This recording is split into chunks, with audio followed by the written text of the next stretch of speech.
I don't shy away from competition. It's no secret that I'm extremely confident in my abilities.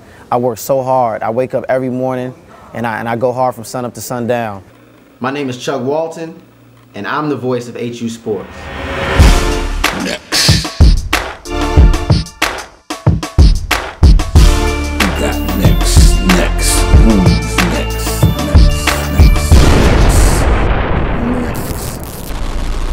A couple years ago, I was approached by SID Ed Hill, who is a DC legend and a good friend and mentor of mine, and they told me they want to start calling the games, the football games at first. So they approached me about it, and he figured my knowledge of the game, you know, and I guess he thought I was well spoken, so he said maybe I should try it. With 1:45 to go. My father basically instilled it in me when I was born.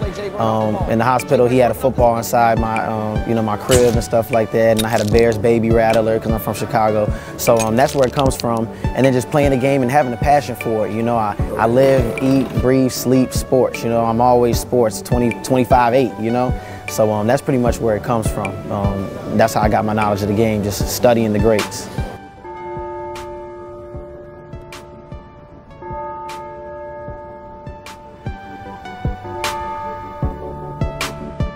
Howard University is a legendary institution.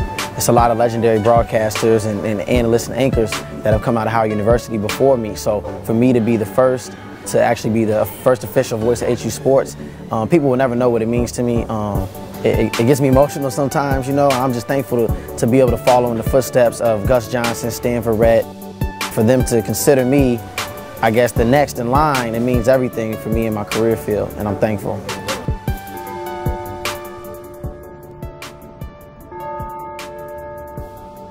I was going to a junior college back in Chicago, and I had kept applying to the school. They never gave me a yes or a no. I didn't know what happened. So ironically, my parents had went to a restaurant, Gibson's in Chicago. So this guy was looking at my dad like, you know, who are you? Our people like, you know, dapping you up. And then, you know, my dad told him who he was, you know, just a regular guy that made it, you know, fairly well. And basically, the guy his name is Brian Monroe. He's Howard alum, and he was the last person to interview Michael Jackson. And he segued that into a big-time role at CNN, and that gave him even more clout. He was already at Ebony magazine, so he wrote my letter of recommendation. He ended up being from Oakland, California, where my mother's from. He graduated from San Jose State, where my mother graduated from. So it was like God made the stars align.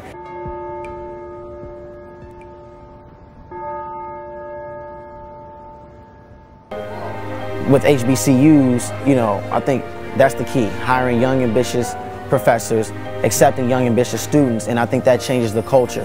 So I think it's definitely here to stay. I don't think it's going anywhere, you know. Don't believe the lies, don't listen to the rumors, you know. Howard University is here to stay, and as well as, you know, Prairie View A&M and Hampton and Bethune-Cookman, all the great schools, you know. I think we as a people, we came together and we got HBCUs done, and we're going to keep it going because that's our legacy. That's something that when the earth is gone, they can dig that up and see about all the different HBCUs and how many great people came from HBCUs more than just Howard. I want to be one of the best in the profession. I don't shy away from competition.